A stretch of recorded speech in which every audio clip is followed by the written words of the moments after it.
This morning, a blistering response from Jay-Z after he was accused of sexually assaulting a 13-year-old girl. Rap and media mogul Jay-Z now accused of raping a 13-year-old girl in 2000 along with Sean Diddy Combs. NBC News was the first to report that Jay-Z is being accused of raping a 13-year-old girl at a party back in 2000. And a new twist in a high-profile lawsuit accuses rapper Jay-Z of raping a 13-year-old girl in 2000 alongside Sean Diddy Combs. The lawsuit, originally filed in October, was refiled today to include Jay-Z as a defendant. The anonymous accuser claims the assault occurred at an MTV Video Music Awards after party. Jay-Z has denied the allegations in a statement on Roc Nation's Instagram, calling the accusations heinous and urging a criminal complaint be filed instead of a civil one. He also criticized the attorney behind the lawsuit, Tony Buzbee, accusing him of exploiting the case for personal gain. Yo, what's up, people? We is back. Another day on Keep It G News. And today, y'all, we got to discuss this Jay-Z and this whole lawsuit. And I did a live on it yesterday exposing the truth about this lawsuit because I think it's frivolous. I think it's frivolous, yo. And it's just sad how the internet latch on to hot topics and, they just run with whatever narrative that they think that they want you to run with, and a lot of times it is opposite the truth, But you would think somebody as influential as Jay-Z, I know how people felt about Diddy, been a lot of things around Diddy name for a long time. And as of recently, because of Jaguar Wright, people was trying to slander Jay-Z. But you'd have thought that when it came to Jay-Z, people would have stood their ground and said enough is enough. At least that you would have thought. Well, I would have thought that, because that's how I carry things. I ain't really into slandering nobody. If it don't, if the shoe don't fit, I ain't going to make them fit it. You get me? But in this world that we living in, y'all, we got a lot of these guys that's not really, they don't have any integrity. They don't stand on enough. There's no moral code. There's no moral compass. It's none of that. Everybody is just running with stories and running with narratives because they think it's going to get them views. And one of those guys that I wouldn't think would even, would be that person focused is DJ Academics. DJ Academics, y'all, is probably when it come down to bloggers, he more than likely is at the top, because he's one of the pioneers of this shit. You understand what I'm saying? Not that I followed behind him, because I'm one of them guys. I didn't come to the internet because I watched people on the internet. Like, that's not how that happened. Not these guys anyway, not the urban bloggers. It was more of me wanting to speak on what's going on in the community, because I seen people that was lying and they was putting out false narratives, and I seen how dangerous false narratives was, if you push them the right way.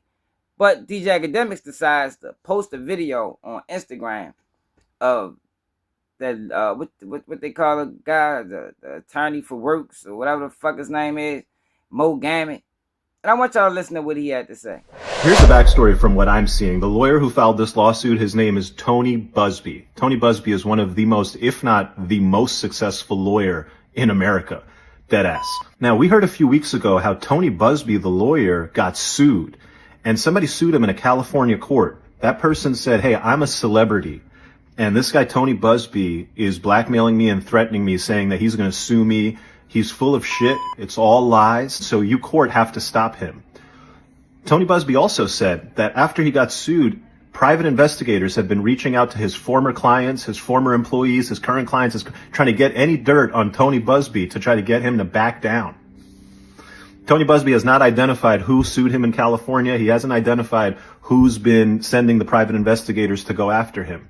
But he has been suggesting that it is somebody who he has threatened to sue and that he's going to turn up on and sue if they don't meet his demands. Now, Buzbee sued in California, private investigators combing through his whole life. What does he do? He names Jay-Z as a defendant. Why would he do that? Remember when I told you he's one of the most successful lawyers in America?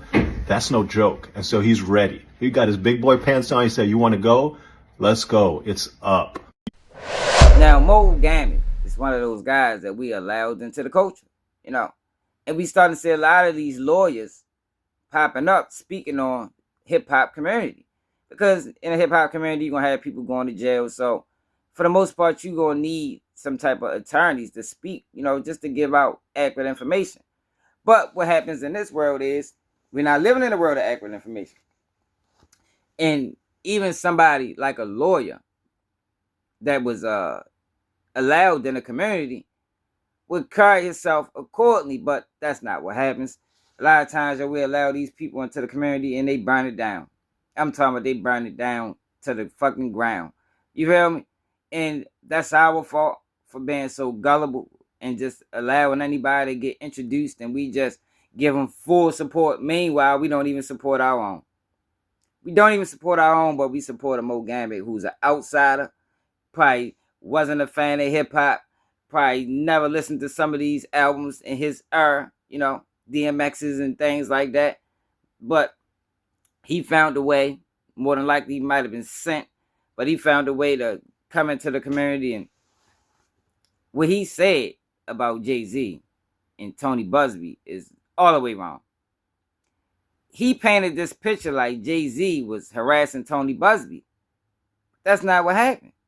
Tony Buzbee was harassing Jay-Z, and Jay-Z reacted. So why is he painting this narrative talking about how successful Tony Buzbee is? And let me tell you something. Success don't mean right. It don't mean wrong either, but it don't mean just because he's a successful attorney, it doesn't mean that he's moving in good faith. No, a lot of these attorneys are dirty.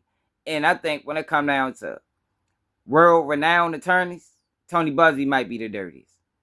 Tony Buzbee looks like the type of attorney that gets called whenever some dirty work need to be handled. Now, with this situation, I don't think Jay-Z pissed anybody off like Diddy did.